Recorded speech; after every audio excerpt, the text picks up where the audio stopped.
Welcome to the Digital Amateur Television Experimenters Night. This is VK7OTC, the club station of the Radio and Electronics Association of Southern Tasmania. Amateur radio is a worldwide hobby that has many different aspects. Digital television is just one of the many modes and areas that are covered. Maybe you're interested in becoming involved in the DATV Experimenters Nights. You realise that you do not have to be a radio amateur or need any ATV equipment to participate anywhere in the world.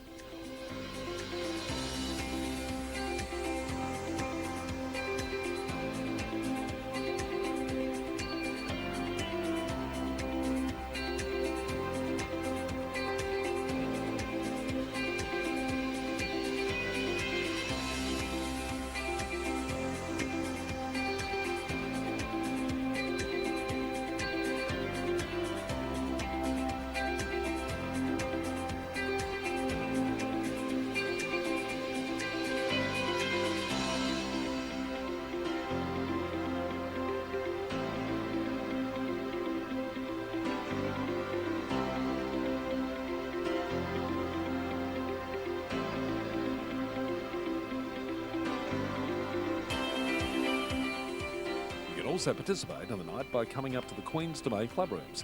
Yes, right on top of the Queen's Domain in the heritage-listed Coast Wireless Station. You never know, we might get you in front of the camera or behind doing one of the many roles during the night. We get underway with our program on a Wednesday night from 7:30 p.m. local time. We'll see you soon. This is VK7 OTC.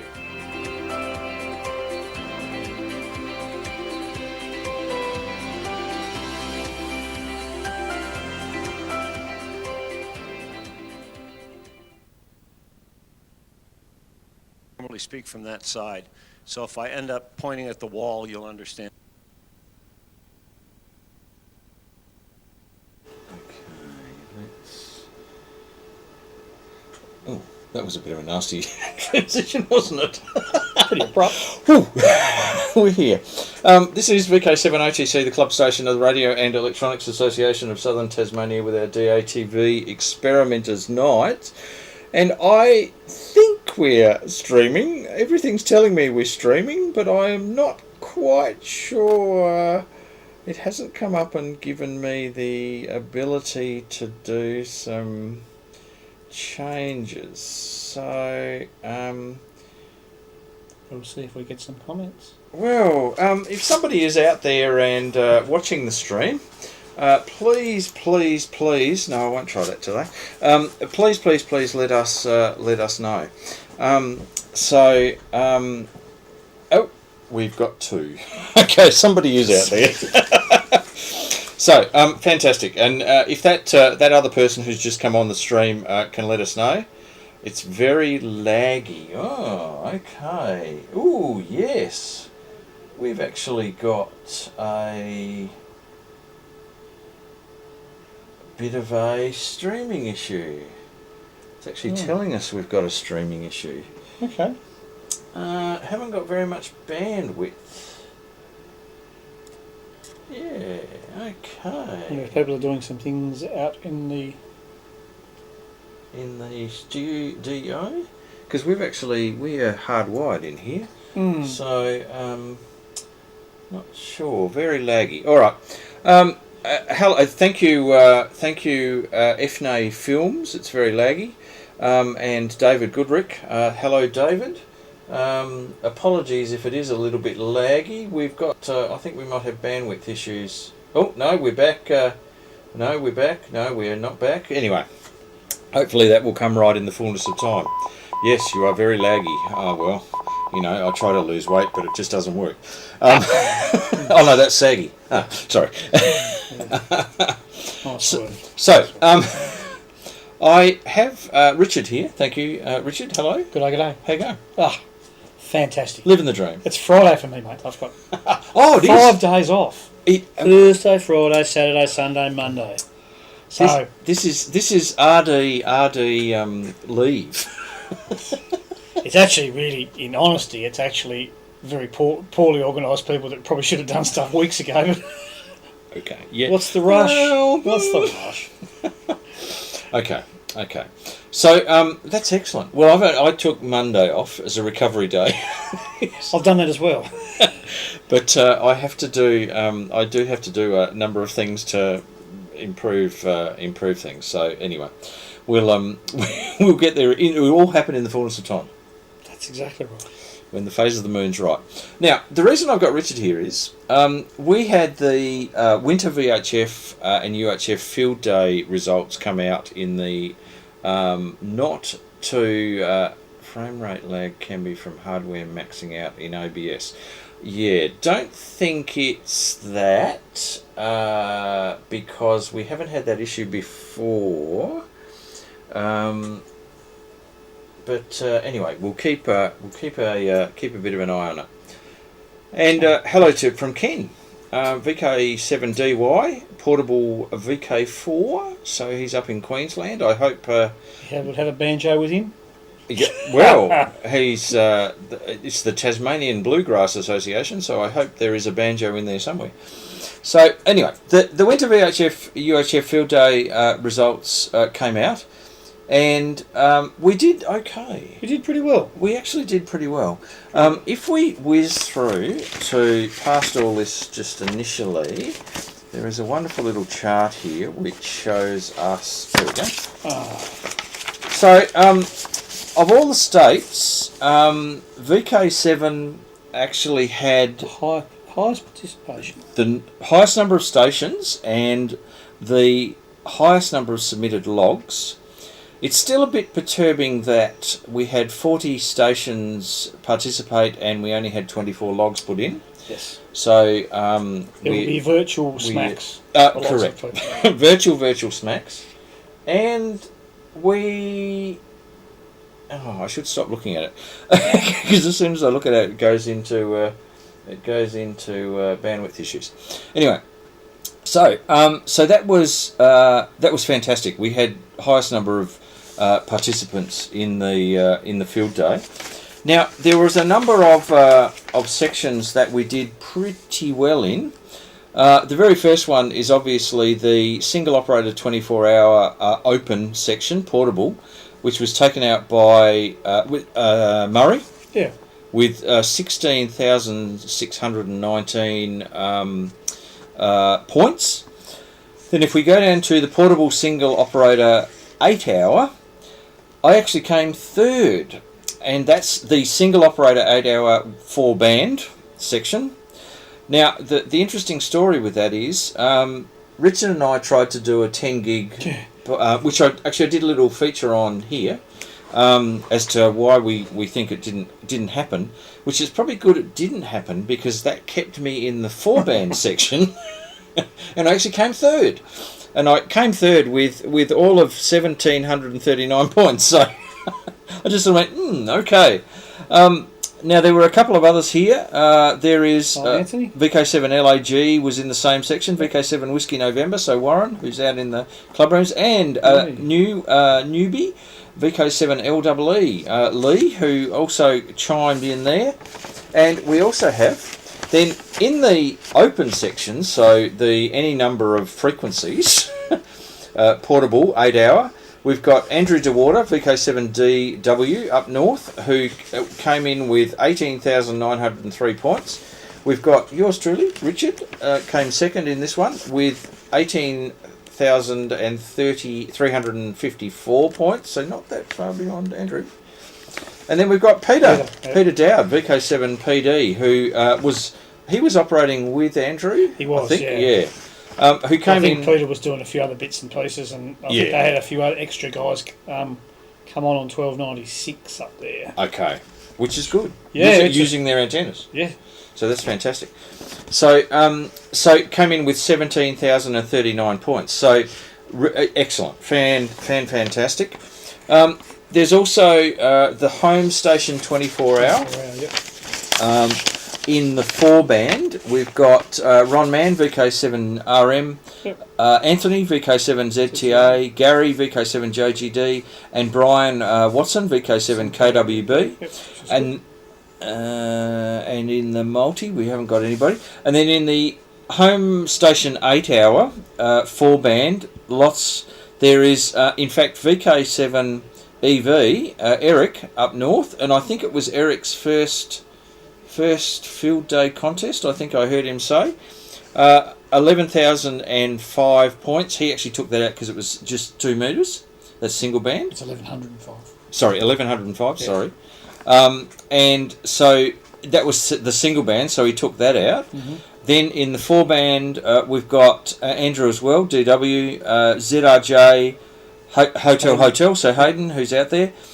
We've got newbie Xavier, VK7XHJ, and VK7HXT, Harry.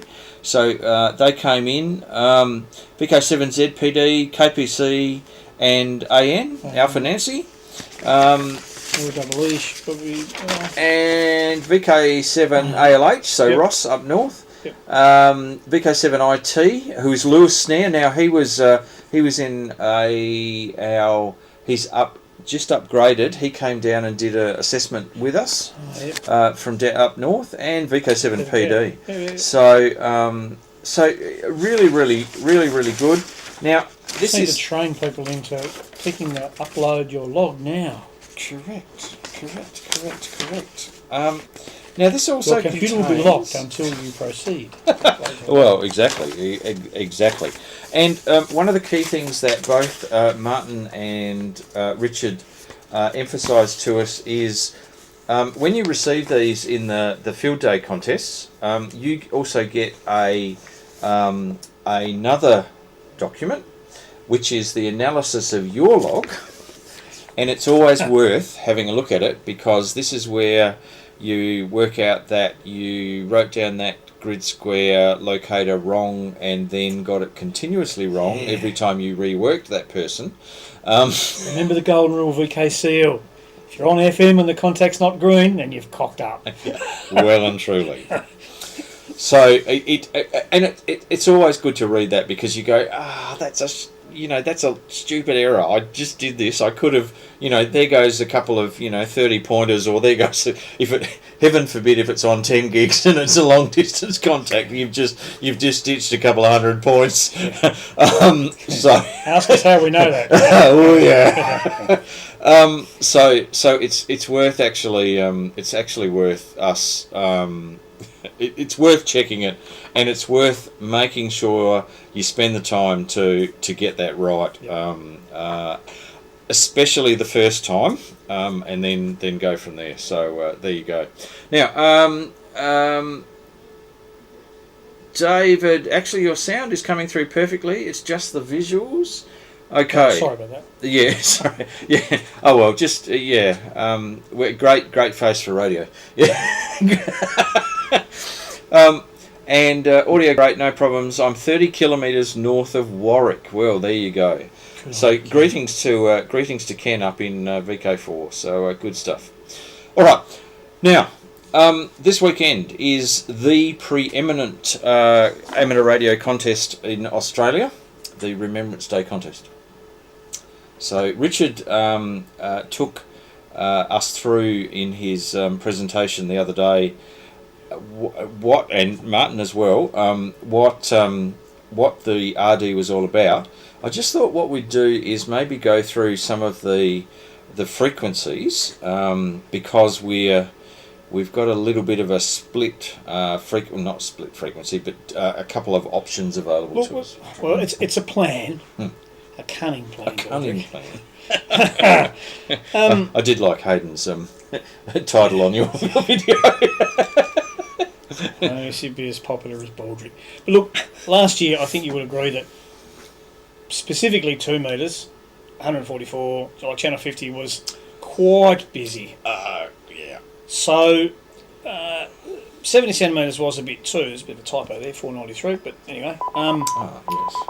But I think this year I put out in the broadcast that we have 2 channels. We have 146.500 and 146.525. If you just add that extra frequency to your scan group. Yep.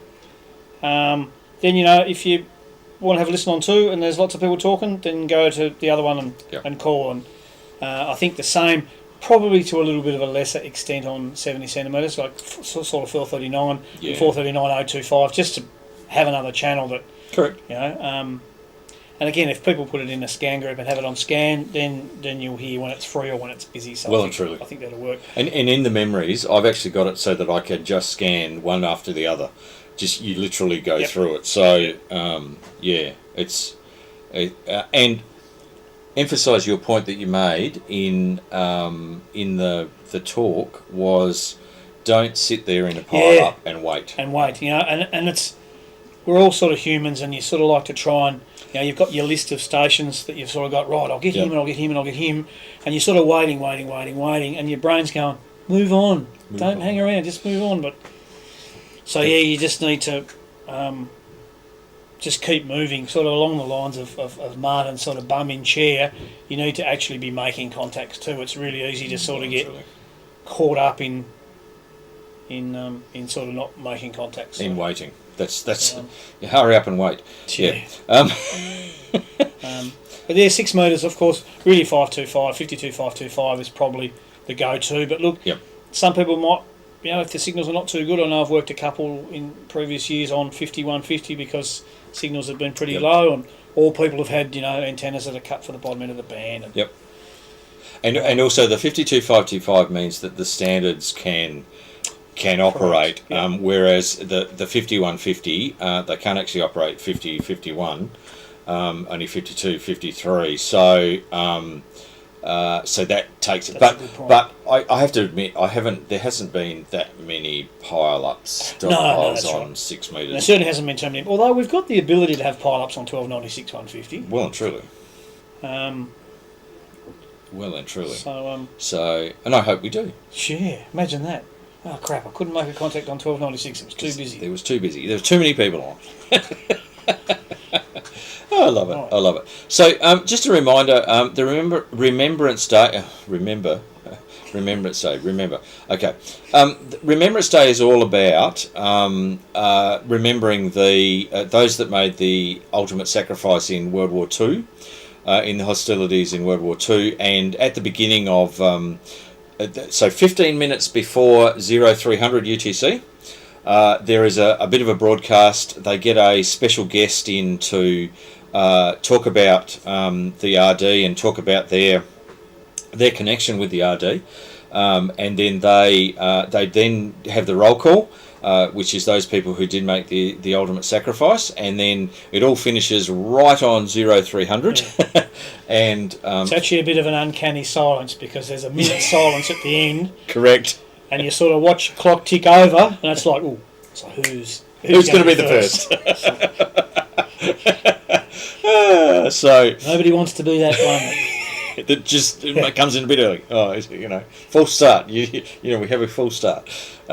So that's what it's all about. And so the reason it's on the weekend it is on is the weekend closest to August the 15th, which was the cessation of hostilities in the Pacific. So that very keen Australian sort of linkage there. And tell us about the band dance. The band dance. Well, it's a cunning plan to try and basically get a group of people to basically all make lots of contacts on lots of different bands in a somewhat planned manner. So we can start on sort of wherever, and it quite often started on 2 metres, and people would work through, and on the last band we'd work on say VHF. They'd say, oh, who wants to do the band dance? So it'd be like, okay, where do we start? Let's start on 10 metres, 28, 470. And we would sort of basically get a group of maybe 6, 8 or so. You don't want to have too many because otherwise it sort of gets a bit bogged down. But I think we were working in about groups of 5 or 6 in previous years. No, that's so we'd all work each other on 10 metres. And then let's pick a frequency on 15 metres, and then 20 metres, and then 40 metres, and then 80 metres, and 160, and so on. And it's surprising how quickly they can rack up. Well and truly. Yeah, so that's really good. And the thing is, they're dependent on the time when you're trying to do this. Most of those bands, apart from probably 80 and 40, are dead. That's right. 40 will probably be pretty reasonable during the day, like when it first starts, like getting onto the, your sort of sunsetty sort of region, grey liney sort of stuff. But like you say, during the day, 80's not sort of and 20 you'll probably have to contend with during the day, late afternoon. You're probably going to have to contend with the US and a few other sort of people coming in. But okay, that and 15 is interesting. Unique. Sometimes we've had some band. pretty good signals on 15, like locally, like well and truly. In fact, my 15 metre story is a SOTA story. I was driving to South Australia with my trailer and everything because I was clearing out Mum and Dad's house, and I stopped at when you drive around just past Stawell, and you actually go past the end of the Grampians. Okay.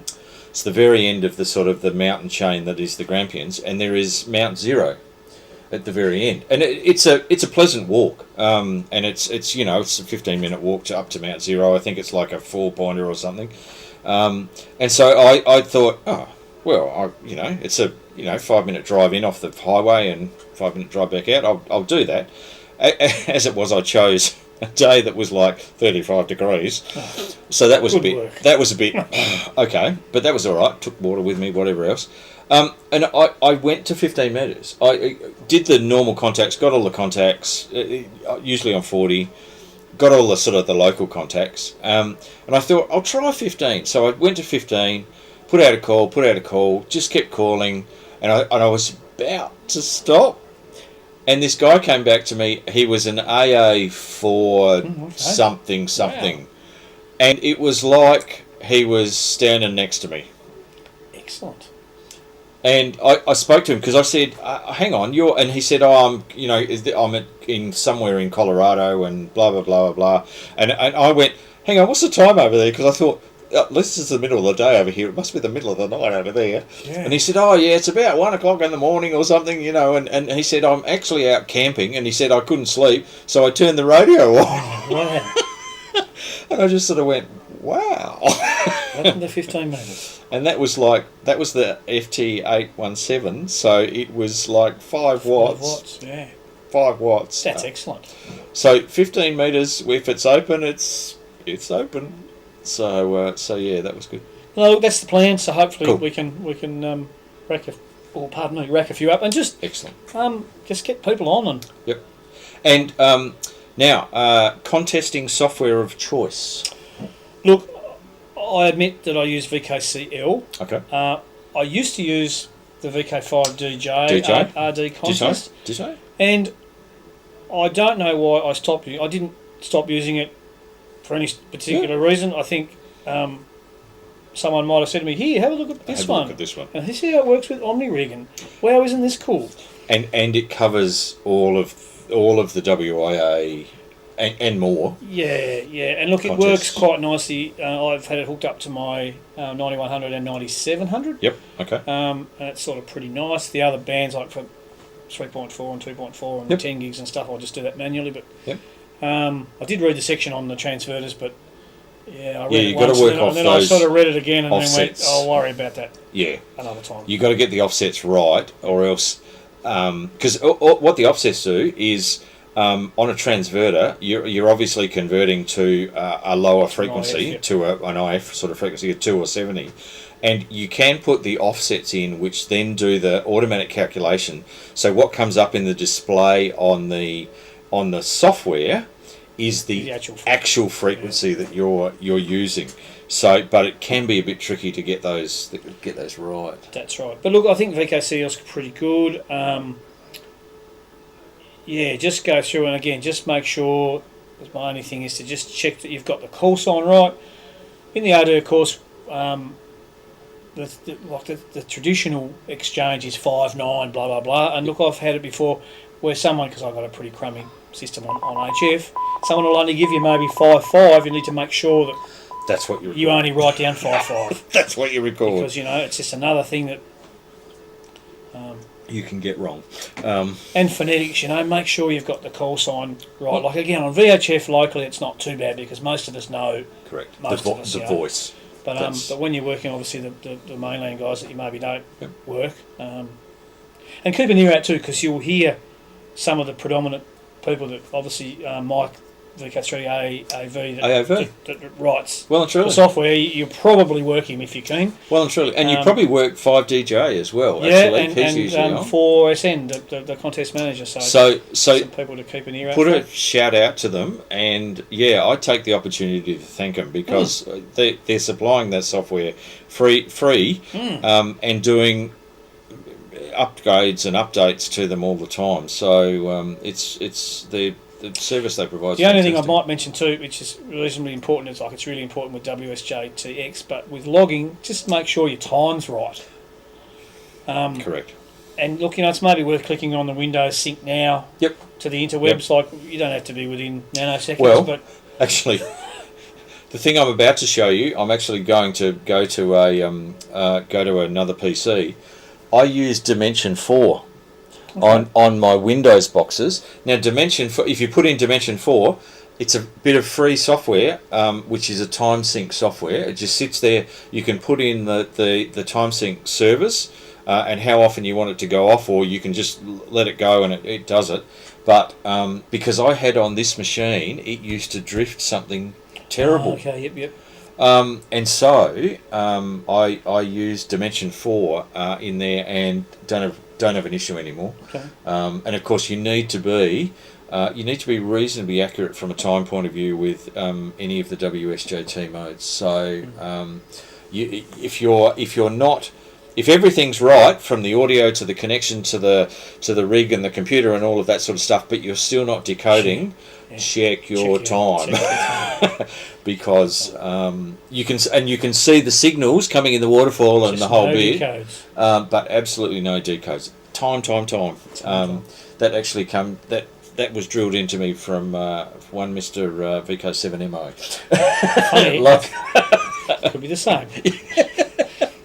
Look, that's about all I sort of got to add. And look, just don't rush. Like, again, if you're sort of new at it, don't sort of try and work too many, but just have a bit of fun. And it's about having fun. Yeah. And I think you mentioned and Martin mentioned as well. It is sort of promoted as a friendly contest. So exchange the names, and there's a room in the VKCL to put that in the log.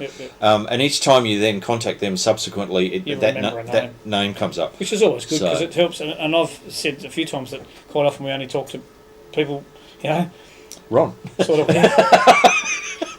It's normally the way it works, but And Martin made the comment. He said, usually you work this contest to find out who's still alive." And I sort of went, "Oh, okay, yeah." Pretty ominous. But, no, look, it should be good fun. Fantastic.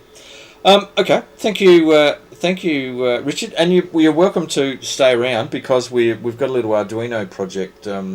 Another little Arduino project. How about that? That you're welcome. Now, we need to do a little bit of setup here. So what we might do is I'll go to an ad break, otherwise known as the test pattern, and we'll just do a bit of setup here.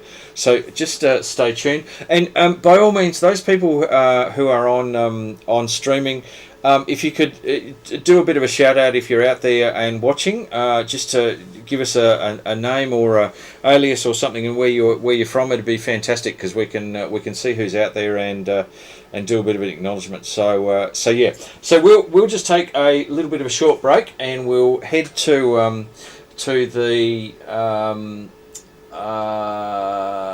the test pattern and we'll be back very shortly. Just stand by.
Alright, we are back. Okay, now, one thing I'll show you, actually, before we do that,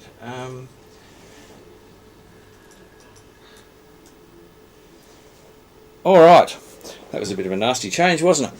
What we've got here is, managed to get hold of some Pelco closed circuit TV cameras. These are the dome cameras. This is the dome removed, this is what they call a PTZ camera, so which is pan, tilt, and zoom. So pan it enables it to do this. Tilt, it enables it to do this, and literally it can do a full 180 degrees.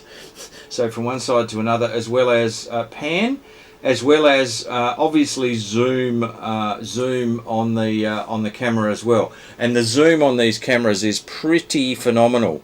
You can zoom into, because they're closed circuit TV cameras, they are actually, the zoom on them's pretty impressive. So you can zoom right in. So we managed to get hold of a number of these. They were coming out of the of Hobart, being replaced with IP cameras. Now we came up with a little. Okay, I'll take that off. A little Arduino. This is an Arduino Uno. I'll take the top one off. So that's the Arduino Uno. We've had those in a couple of projects before, so they're pretty well known. There is a shield on top of that, which goes, this is the RS485 shield. So this is the 3-wire control shield. This is like an RS232 serial chain, but it uses slightly different technique when it goes out on the 3 wires, so that you can get a much greater distance, and it's much less susceptible to noise. So, and you can chain a whole lot of devices together on exactly the same 3 wires and give them each an address, and then you can address each of them individually with particular commands. Now, on top of that, I've then got a shield that I made up. This is a bit of a matrix board that has 6 buttons on it, and these buttons go to the digital pins on the Arduino, and this is PTZ. So PTZ in one direction and PTZ in the other direction. So you've got your control in one direction or another. So we can remotely control this via the RS485 arrangement. So these cameras, we have, in fact, I took delivery, thank you to Anders, of a couple more of these cameras that have been pulled out a short while ago, and so the studio cameras are actually going to be transferred over to these cameras, and we'll have a little control surface here that we can actually use. So what I thought I would do now is just show you a little bit of the software in the Arduino, because it is really simple. So if we head to the, now can I can make that a bit bigger, which is excellent. Okay, now there are this is a PELCO camera, which is an industry standard. It's a PELCO-D protocol. So there is certain commands that go along with that to enable you to do particular things on these cameras. Obviously there is the pan, the tilt, and the zoom, and there's a whole lot of other things that you can do, set up addresses and all sorts of things with these cameras. On the and this comes from the web. There is a couple of PELCO PTZ camera Arduino programs that are available via GitHub, so available free. So you can see here there is what we're setting up here is a whole lot of masks for the particular command chain at this top. We've got a whole lot of defines here, which are in this case that camera is set up for camera number 4, address number 4, so that needs to be defined. There are a whole lot of digital input or output. At this stage we're just defining names to pins. We've then got some variables here that we use as part of because when you send commands, of course, it has a finite zoom range, it has a finite tilt range, it has a finite pan range, and so you have to keep them within those particular ranges. We set up a stream, which is the serial port. This is a really nice thing in Arduino, in an Arduino platform. And then we set up a whole lot of things here, which is we've got the baud rate for the serial port. We've got serial that we send out to the camera, which is the camera address. Set that up. We initialize a whole lot of pins as they are input pins because they are switches on all of these. So the switches just switch them to a ground, and we've got some pull-up resistors on them. Then we go into the main loop, which is sitting here. And it's looking at each of these pins and doing a digital read, and it puts that value into that variable that we've got there, and it sits there and then sends the PTZ command which we've set up. So the PTZ command, here we go, void. Now the PTZ command, it's set up here as command 1, command 2, data 1, data 2, and a checksum at the end, and then the ID of the camera. And that's the chain that it actually sends out as it receives things from these pins. So I've only got the zoom set up in here because I've actually commented out everything else. You can see here. Send the ID, send the command 1, command 2, data 1, data 2, and then the checksum after that. The zoom in, zoom out, it does do some checks to see whether it's within the thresholds of 32, 64 to make sure it's not going over that. Forget all this. So it's bound data to a safe margin. If the data gets to 61, then stop. And then here's how it comes up with the checksum. It adds the ID of the camera and all 4 of those command bytes together, and that gives you your checksum that you then put at the end. So it then writes out serial port write. There's a command coming which is 0xFF, so it's hex FF.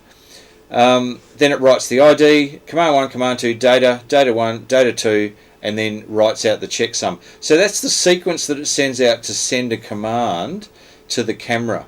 And all of the previous sets up, each of those, it knows what the ID of the camera is because we've defined that. It knows what the command is because we've set that up. This is the zoom function, and the zoom function is a command 1 and command 2 sequence, and then the data 1 and data 2 is how much do you want it to zoom to, and that is within the thresholds that you've set up. So really simple little program, just sits there in that loop. It checks the pins, it then sends the command according to what the pins are, and the way it sends that command is through this PELCO-D arrangement, which is we've predefined what that looks like and the sequence it has to send it to the camera. So that's and I'm just working on the pan and tilt function in here. You can see the pan is 0 to 127, so it's 128 step in the pan. The tilt is it's a 64-bit 64 count tilt. We keep it within those thresholds. You can see the command 1. This is the command 1. The bits of that byte. So 0 is focus near, 1 is the iris, and 2, 3 is camera on and off, auto or manual search or scan. That should be. Actually, that's a typo. The sense pin, which is they say is unused. In command 2, this is where you send most of these commands. Focus far, zoom wide, zoom tele, up or down, or left and right, and always. And there's a slew rate that you can set as well, which is how quickly the camera actually moves to those particular settings. But anyway, really simple little Arduino program that is freely available. This is freeware available on the net. So yeah. Anyway, that's enough of me roving on. I'll get Rex into the studio. Hello, Rex. Hello, Justin. How are we going? All right. Yes. Now I'll move this over here so that we can put this over here. Right. Well, I don't think we're going to be able to read it, but I'll give you an impression of what's in it.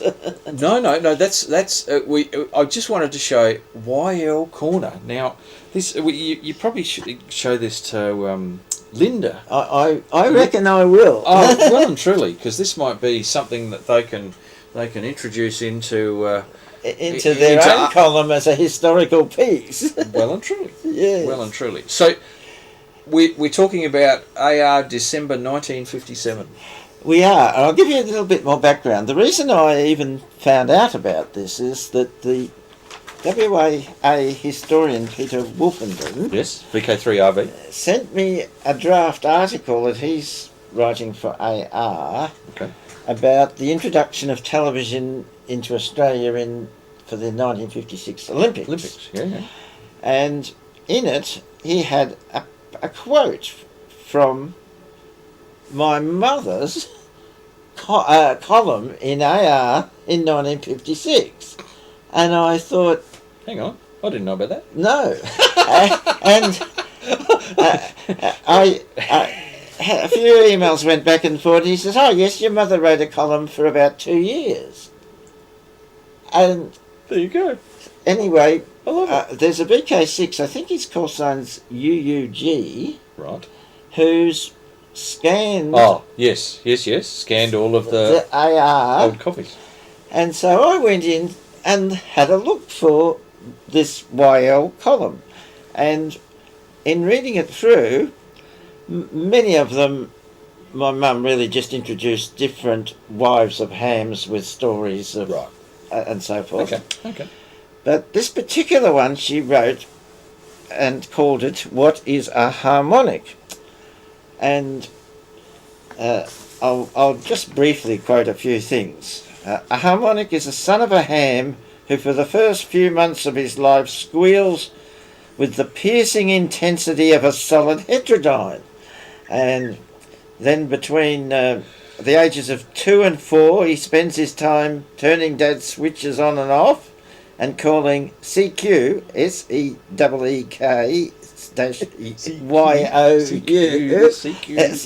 CQ.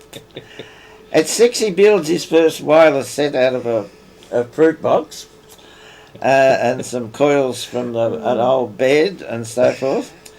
At 12 he really starts building and he rewinds a burnt out transformer. Now I very much remember rewinding the burnt out transformer because I burned it out and it smelt out the whole house. Okay. And when I rewound it, I must have shorted it again because it immediately burnt up again.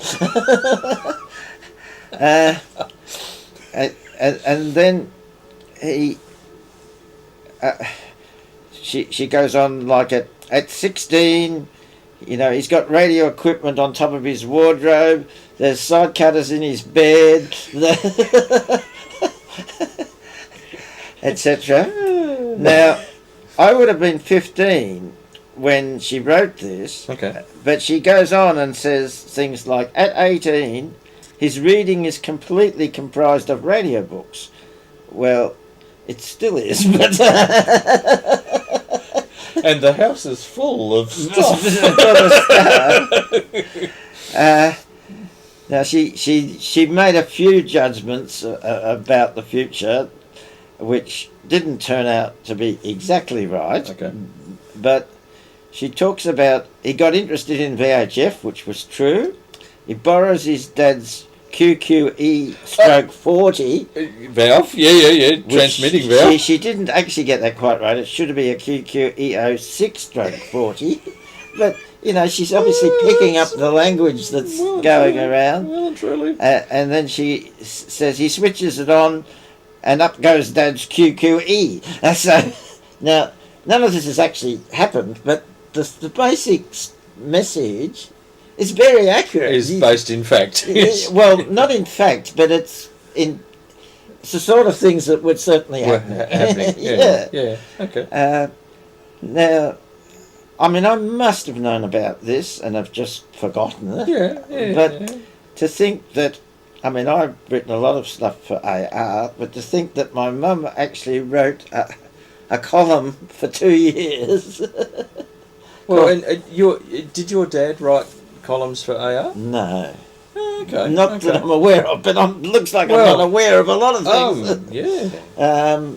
I mean, I have had a brief look at some of the VK6's archive. Yeah. And there are plenty of comments about my dad. Okay. And one that I found really interesting was he refers to straight after the war, my dad was on 166 megahertz. Ooh, okay. And I looked in AR. We had 166. And the, whatever it was, the PMG, must have temporarily allocated 166 megs before 144. Before 2 metres. Yeah. Yeah, so Okay. there are certainly lots of references to my dad, but I don't think he was writing stuff. My mum attempted to get a ham licence and went to the classes, like the sort of things you run. Yeah. But in those days, you had to write essay-type answers. Yeah, well and truly. And you needed a fair bit of mathematics because, you know, they'd ask you questions like, here's a resistor network, how many volts is here and how much current flows there, and stuff like that. And she'd only gone to really what was the equivalent of second form of high school, so it's a bit. So, but she had no trouble with the code because she was a stenographer, and that was came natural. That came all right. My mum passed away probably nearly 18 years ago. So, Okay. For me, this was a wonderful find. Oh, well and truly, Rex. That is very special. Yeah. That's and she is talking about you. So yeah. Well, undoubtedly, she doesn't say that, but No. it's based on the experience in the house. that's right. There's no doubt it's about me. Yes. And it's interesting that they put the address in there, Which is a bit like your email address Correct. of today. It's just It's because you posted things, but well, that's right. between each other, didn't you? And then they typeset it, and then they Yes. well, just- you know, there were other ladies sending things to my mum, and so they needed to know the address to post it. Yeah. So the other sort of content of the columns that she was writing, what were other YLs and that sort of thing, was it? It was. Yeah, I don't think. Look, I haven't read them all, but the ones I read tended to be. She'd introduce another YL with a story about her husband and ham radio. Okay. Not. I think one of them I read was of an actual lady ham. Okay. But most of them were of the wives of hams with And the funny stories about Okay. what it was to be married to a ham. Okay. Well, there you go. Yes. That is fantastic, Rex. Thank you. Yes. Well, stick around because we've actually got some more history. I just wanted to finish off with I was down at Mike Harris. Now, some people may remember Mike Harris, who is now VK7AAA. Alpha. Now this isn't Mike. I'll just say that. But I was down at Mike's house. He used to be VK7ACQ, and he is a industrial chemist by trade. In fact, you may remember we had a presentation up here on the Kastner cell, which was the industrial process which you which extracted. What was it? It was something that was an element that was, it'll come to me in a minute, that doesn't like water. It was kept under oil. Sodium. Sodium, that's it. Sodium Castner cell. That's exactly right. So Mike had come up with a Castner cell to create sodium, and I mean solid metal sodium, solid sodium. And we set up a camera outside where we dropped a piece of sodium into a bucket of water and saw what it did, which was quite violent. But anyway, I was down at Mike's place because Mike is selling his house, and I'm helping him a little bit down there. So, and he gave me this picture. Now, this picture is of a man called Gerald Marcuse, who is G2NM. You can see the 2NM. Back in 1921. So, and I just thought I would point out, there's a few interesting features in this photo. One is, up here, there is a pipe that goes through the wall that obviously goes off to his antenna, comes down to an RF ammeter. Yes. There's a very large transmitting valve sitting here in a cradle.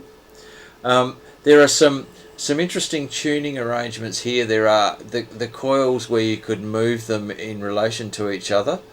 I assume these little tubes here are coherers. I assume, but it could be wrong there. And then this one, there is a coherer. I assume per band. There's a wonderful speaker up here, big speaker horn, and another one here. But it is just a phenomenal photo. Well, this piqued my interest. So I did a bit of investigation as to who Gerald Marcuse was.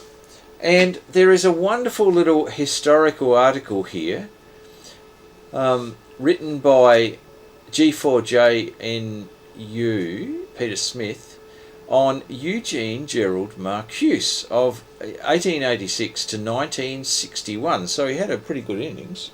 Yeah. And this is a picture of him at his Empire Broadcasting transmitters. And there is a fascinating, absolutely fascinating story that goes with this, because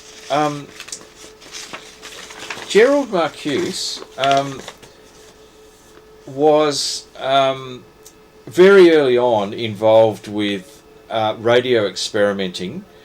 His interest began in 1910, and it was not until 1913, when he had finished travelling, that he applied to the GPO for an experimental radio licence, which is where he got 2NM. And many letters to the editor, airships and wireless. There's wonderful little bits of this story, where there is his one of his transmitter circuits, letters to the editor, airships and wireless, by Gerald Marcuse, and he went on to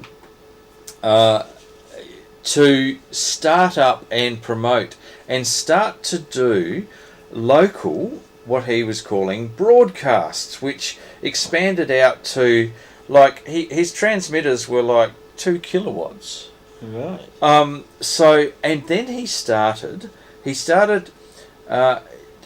British Manchester, was involved with the British Manchester Society, became the first British station to transmit and to receive transmissions from America, and so the next challenge was working two-way. 3 scheduled British amateurs would transmit on a dedicated timetable, and here's the timetable. Over certain periods of time, and they would transmit particular signals, and so they would be on a sort of a listening schedule and a listening watch and all of this sort of thing. And there's a little article here from 1924 called "In Touch with New Zealand" and "Chess by Wireless, Refusal to Permit Game Across the Atlantic." And so it goes on, and he then starts On the 16th of October 1924, Gerald Marcuse was appointed the manager of the British Isles by the American Radio Relay League. In 1925, a conference of international amateur radio societies took place in Paris, which is that's a very famous conference, because that's where a lot of things were sorted out with call signs and all sorts of things. He then, who was the honorary secretary of the TNR section of, I assume that's the transmit and receive section of the RSGB, was involved in the creation of the International Amateur Radio Union and was elected a vice president. Wow. And it goes on. He then starts the Empire Broadcasting Company, which broadcasts to Australia, actually Australia to America. It's here somewhere. Amateur send music across the Atlantic. Savoy music clearly heard. Radiocast on 45 metres wave by Marcuse. He goes on to become the president of the RSGB for a long period of time. But the interesting thing, on the 21st of June 1927, Marcuse applied to the GPO to have his licence extended so that he could transmit to the British Empire, and in August he received a letter giving permission to transmit speech and music for a period of 6 months. So, it's quite interesting. On the 9th of September 1927, and the letter's here, the British Broadcasting Corporation responded in an official announcement concerning Empire Broadcasting printed in a London newspaper. They deplored the unfortunate exploitation as a publicity stunt. and they probably were somewhat concerned that they might be taking some of their audience. But anyway, on 11th of September 1927, Marcuse transmitted a special concert to Australia. Unfortunately, the experiment was only partially successful due to a breakdown in the transmitter power supply. He requested permission from the post office to retransmit the following week, but this was rejected. Oh dear. Pressure by the BBC was suspected. And for Empire Broadcasts, he enlisted the help of his friend Percy Valentine, who had set up a sound studio in his music room. 2 post office telephone lines were rented so that the music at Percy's QTH could be sent to a 1 kilowatt transmitter of G2NM, and the second line was used for talkback. Transmitted on 32 metres and later confessed to using a power in excess of 1 kilowatt. Right. So, and you can see here's part of his arrangement, and you can see for the day these are reasonably sized transmitting valves. They sure are. Like you're not talking about insignificant amounts of high tension and a few other things. So, but that was in 1927.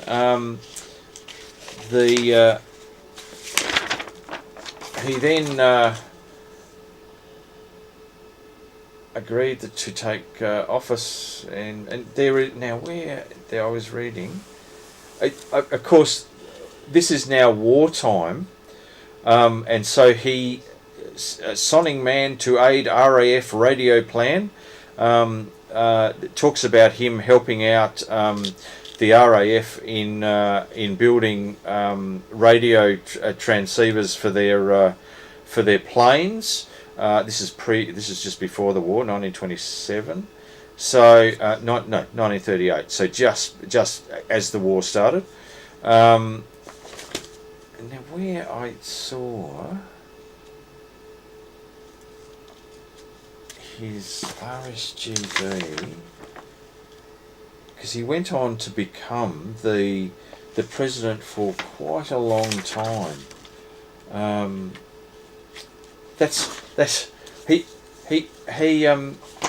He only died in 1961, and that's him in 1960 in his shack. So at Tidewaters, Bosham in 1960. So he had a very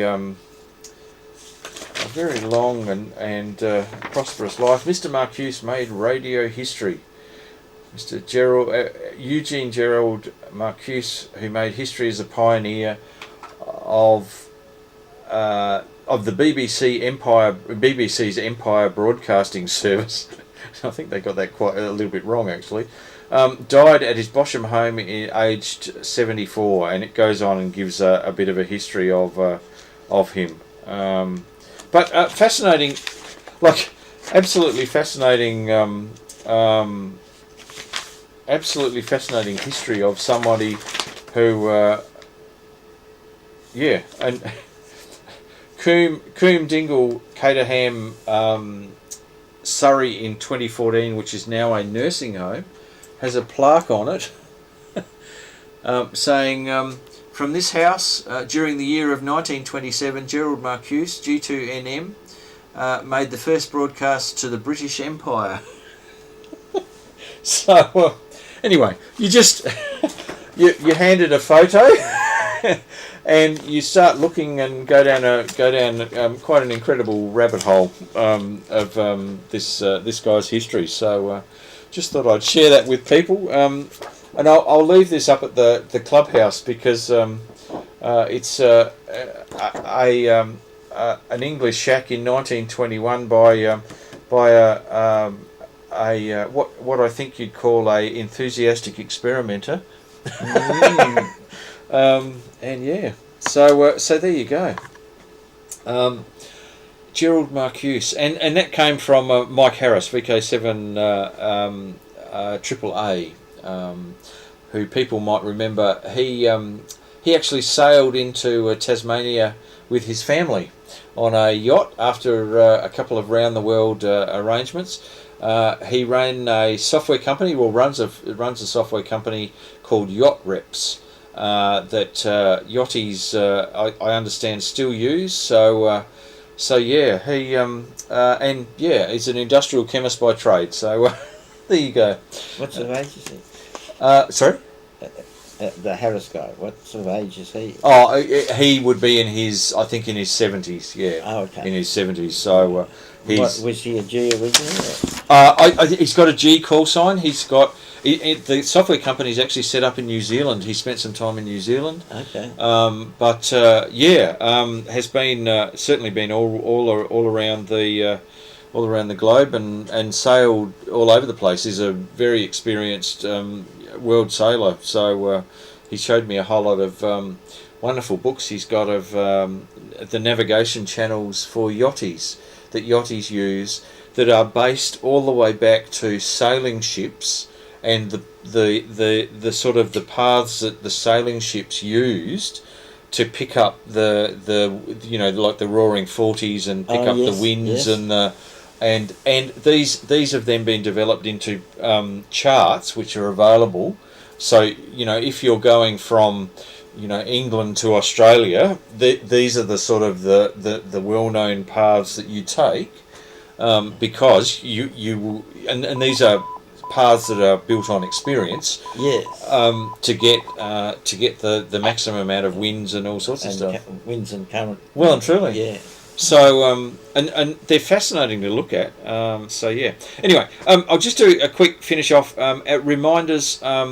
Our September presentation night is on the Tas Government Radio Network, so a P25 emergency services network by Andrew Johns, VK7AAA, so it should be one not to be missed. And our October one is a Sunday. It's Sunday the 3rd of October. We're having a barbecue, and then we've got a bit of a look and a demonstration, if the weather's kind to us, of military radios, so backpack radios and all sorts of radios from Peter Dodd, VK7KPC, and also Kim Briggs, VK7KB. So should be a good night. Videos for our RF viewers tonight: Little Pistols, Bigger Scores, which was referred to by Martin Luther in his presentation, and also the K3LR multi contest station tour. This is a absolutely outrageous contest station, and is in fact the picture I put on the front YouTube video is the K3LR station. is just outrageous. They have an operating point for every band, 2 transceivers for every band, and they're super duper transceivers. They've got a linear for each transceiver for each band. Up to microwaves? No, I think it's only HF. I think yeah. it's HF. And then they've got an antenna farm out in a paddock where they've got like monoband beams up, at least 100 feet, whatever. So anyway, so very impressive. Little bit of a short tour of Bletchley Park. I thought I'd get in an English contest, and then our contest night presentation. I'm not quite sure how far we'll get through with that, but anyway, that's for our RF viewers after we finish. So thank you very much, Rex. And good luck with your research. So fantastic. So this is VK7 OTC, the club station of the Radio and Electronics Association of Southern Tasmania, with our DATV Experimenters Nights, and we'll catch you next week for another show. And thanks to our viewers and on the streaming channel, and also on R2 if you're listening. And we'll catch you next week. This is VK7 OTC signing clear. 73.